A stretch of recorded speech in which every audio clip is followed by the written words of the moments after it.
भारतीय वायुसेना के जन्मदिन पर अदम्य शौर्य का पराक्रम।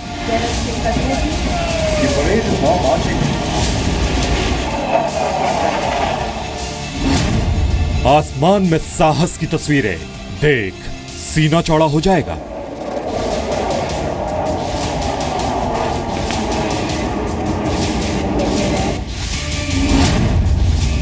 शौर्य ऐसा कि दुश्मन खौफ खाएगा।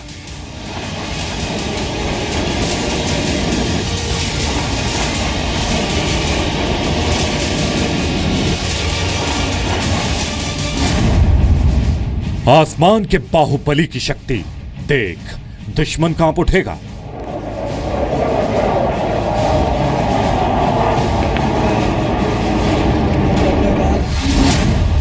दुश्मन की कितनी भी तैयारी हो, आसमान के जांबाज सब पर भारी।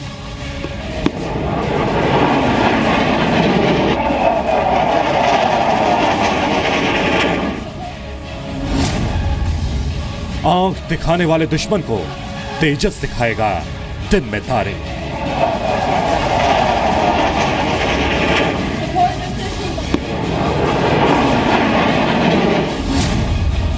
आसमान में अद्भुत, अविश्वसनीय, अकल्पनीय।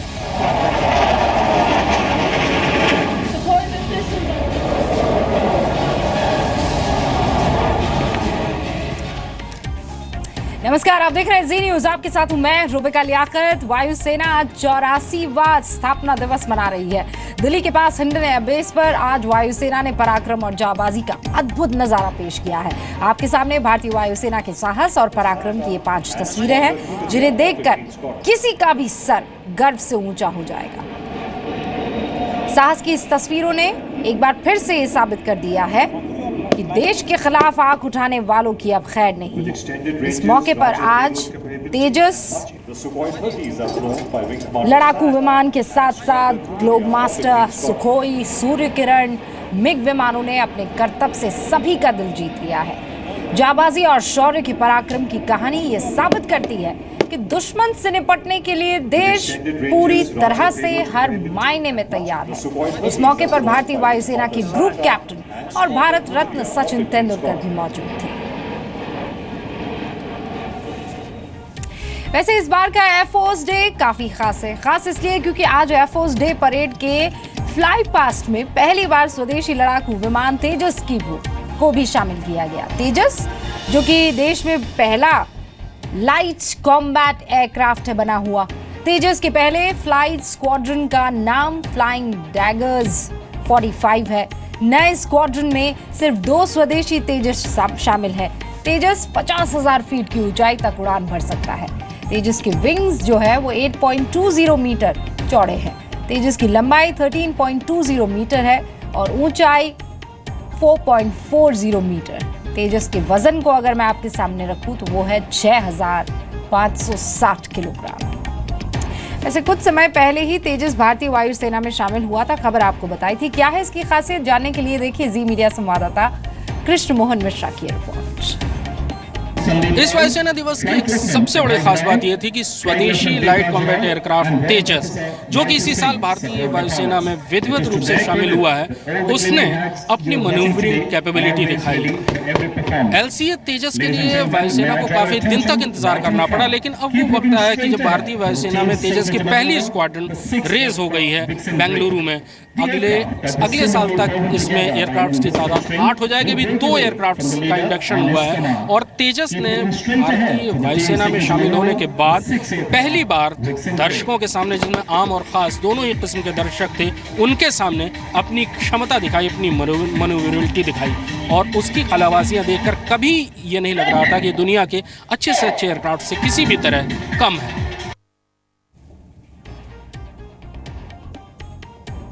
वैसे एयरफोर्स डे के मौके पर आपको देश की आसमानी ताकत के बारे में भी जानकारी देना जरूरी है। भारतीय एयरफोर्स दुनिया की 4th सबसे बड़ी यानी 4थी सबसे बड़ी एयरफोर्स है। इंडियन एयरफोर्स में कुल 2086 एयरक्राफ्ट है, जबकि 679 फाइटर प्लेन है।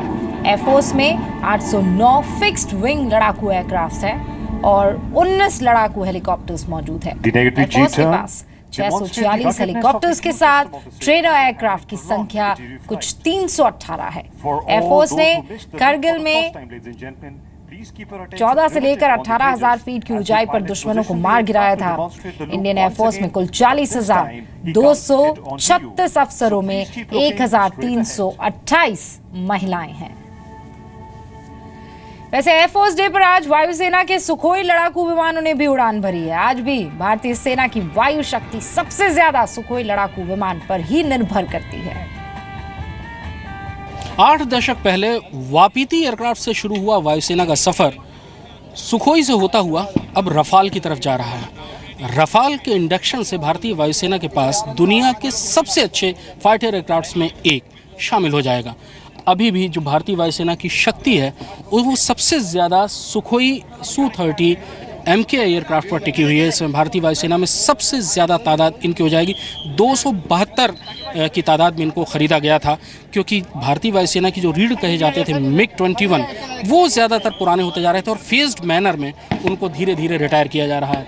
Su-30 एयरक्राफ्ट इस समय फाइटर एयरक्राफ्ट में भारत का फ्रंटलाइन फाइटर है, लेकिन अब पूरी भारतीय वायुसेना को इंतज़ार है रफाल के इंडक्शन का, क्योंकि रफाल के इंडक्शन के बाद भारतीय वायुसेना की ताकत जो कटिंग एज पावर है वो बहुत ज़्यादा बढ़ जाएगी।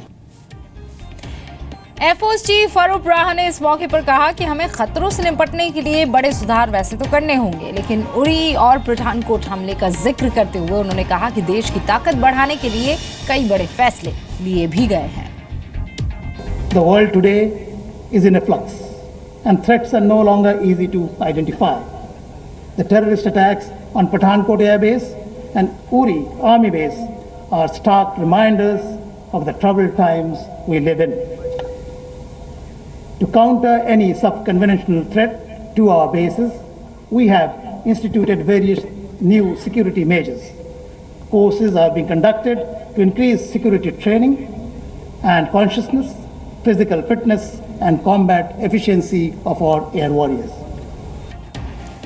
दुनिया के बड़े मालवाहक जहाजों में से एक एयरफोर्स का C-17 ग्लोब मास्टर विमान भी आज हिंडन एयरबेस पर उड़ान भर रहा था। ग्लोब मास्टर करगिल, लद्दाख और उत्तर पूर्वी सीमाओं पर आसानी से उतर सकता है। कृष्ण मोहन मिश्रा की रिपोर्ट देखिए। भारतीय वायुसेना के पास इस समय दुनिया के अत्याधुनिक एयरक्राफ्ट हैं। अभी पिछले कुछ सालों में ही भारतीय वायुसेना ने C-17 ग्लोब मास्टर एयरक्राफ्ट, जो कि स्ट्रेटेजिक एयरलिफ्ट कहलाता है, उसको इंडक्ट किया है। अभी आपने वायुसेना दिवस के फ्लाई पास्ट में इसको फ्लाई करते हुए भी देखा है। दरअसल स्ट्रेटेजिक एयरक्राफ्ट की ज़रूरत किसी भी देश को, खासतौर पर जब वो देश भारत जैसा देश हो जो कि अपने आप को एक ग्लोबल पावर के रूप में इस्टेब्लिश करना चाहता हो, प्रोजेक्ट करना चाहता हो, उसको एक ऐसे स्ट्रेटेजिक एयरलिफ्ट की ज़रूरत होती है। C-17 ग्लोब मास्टर किसी भी तरह के मौसम में, किसी भी तरह के टेरेन में काम कर सकता है। दिन हो या रात, कोई भी मौसम हो, और एक बार में 75 टन से ज़्यादा वज़न ले जा सकता है।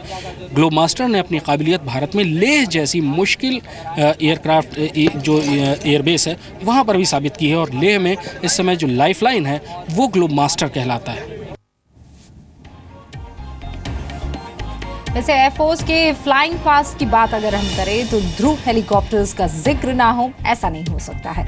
4 ध्रुव हेलीकॉप्टर्स के साथ सारंग टीम दुनिया की इकलौती मिलिट्री एरोबेटिक टीम है, जिसके हवा में कमाल को देखकर सभी हैरान रहते हैं।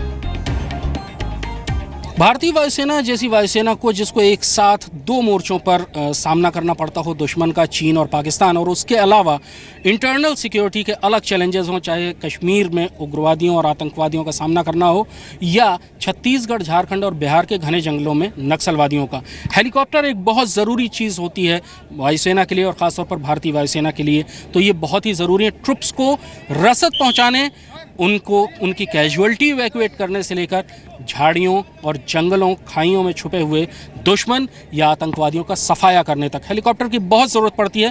भारतीय वायुसेना Mi-8, Mi-17 हेलीकॉप्टर्स का ज़्यादातर इस्तेमाल करती है। बड़े हेलीकॉप्टर्स हैं।